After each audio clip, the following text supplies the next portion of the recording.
आज मैं आप सभी को एक मोटिवेशनल स्टोरी सुनाऊंगी। इस मोटिवेशनल स्टोरी में बहुत अच्छा एक संदेश दिया गया है जो आपको आपके जीवन में बहुत काम आएगी। दुनिया में दो तरह के लोग होते हैं, एक वे जो छोटी सी प्रॉब्लम आने पर घबरा जाते हैं और दुखी हो जाते हैं। दूसरे वह लोग होते हैं चाहे कितनी भी बड़ी मुश्किलें उनकी जिंदगी में आ जाए लेकिन वह हमेशा खुश रहते हैं, हर प्रॉब्लम में अपने आप को संभाल लेते हैं। एक वे जो जिनके पास सब कुछ होते हुए भी लेकिन फिर भी वह हमेशा दुखी दिखते हैं, आपको हमेशा वे दुखी ही मिलेंगे। और दूसरे वे जिनके पास कुछ हो या ना हो लेकिन वह आपको हमेशा खुश दिखते हुए मिलते हैं, मुस्कुराते हुए मिलते हैं। एक फकीर एक देश की यात्रा पर निकला। जब रास्ते में रात हो गई तो वे एक व्यक्ति के घर रुक गया। उस व्यक्ति का नाम था आनंद। आनंद ने उस फकीर की खूब सेवा की और दूसरे दिन आनंद ने फकीर को उपहार देकर विदा किया। वह फकीर आनंद की सेवा से बहुत खुश हो गया और दुआएं देने लगा कि हे भगवान, आनंद को हमेशा खुश रखना और वह हमेशा दिन प्रतिदिन आगे बढ़ता ही रहे। इस बात पर आनंद हंसने लगा और फकीर से आनंद बोला, हे फकीर, जो है वह भी अब नहीं रहने वाला। इस बात पर फकीर आनंद की तरफ देखता ही रहा और वहां से आगे चला गया।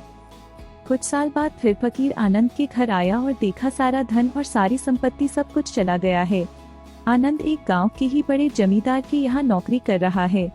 वह फकीर आनंद से मिलने के लिए वहां चला गया। आनंद ने उस अभाव में ही उस फकीर का स्वागत किया और झोपड़ी में ही फटी चटाई पर ही बैठाया।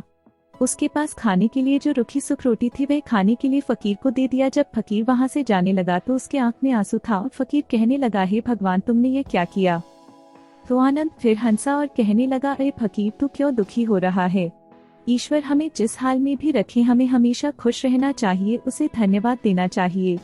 समय सदा बदलता रहता है और इतना ही नहीं, यह भी नहीं रहने वाला है। इस पर फकीर सोचने लगा कि मैं तो केवल बात से ही फकीर हूँ लेकिन सच्चा फकीर तो तुम हो आनंद।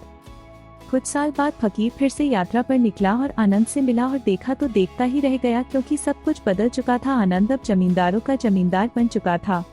उसे मालूम हुआ आनंद जिस जमींदार के यहाँ नौकरी कर रहा था उसकी कोई संतान नहीं थी और अपनी सारी संपत्ति और जायदाद आनंद को दे दी। फकीर बहुत खुश हो गया और आनंद से कहा, अच्छा हुआ वह जमाना गुजर गया, भगवान करे तुम ऐसा ही बना रहो। यह सुनकर आनंद फिर हंसने लगा और कहने लगा, फकीर, अभी भी तेरी नादानी बनी हुई है। फकीर ने फिर आनंद से पूछा, क्या यह भी नहीं रहने वाला? तो आनंद ने उत्तर दिया, हाँ, या तो यह चला जाएगा या फिर इसको अपना मानने वाला ही चला जाएगा।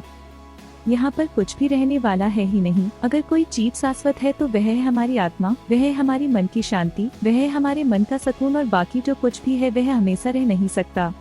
फकीर ने आनंद की बातों को बहुत ही ध्यान से सुना और वापस चला गया। जो होता है उसे स्वीकार करो। कुछ सालों के बाद फिर फकीर जब उस गाँव से गुजरा तो आनंद का महल तो है लेकिन उसमें आनंद ही नहीं है। उसमें कबूतर गुटरगू कर रही हैं। आनंद अब इस दुनिया में नहीं रहा, उसकी मृत्यु हो चुकी थी।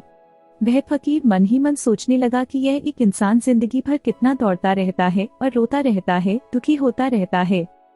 जिन चीजों के लिए इंसान तड़पता रहता है, दुखी होता रहता है, वास्तव में वह चीज जो हमेशा रहने वाली है ही नहीं, वे सारी चीजें बदलने वाली है।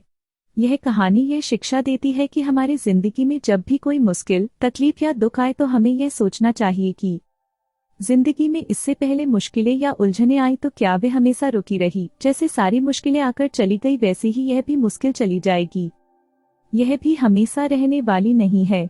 तो आप हमेशा याद रखिए कि जिंदगी में कितना भी बड़ा दुख क्यों न हो, वह हमेशा रहने वाली नहीं है।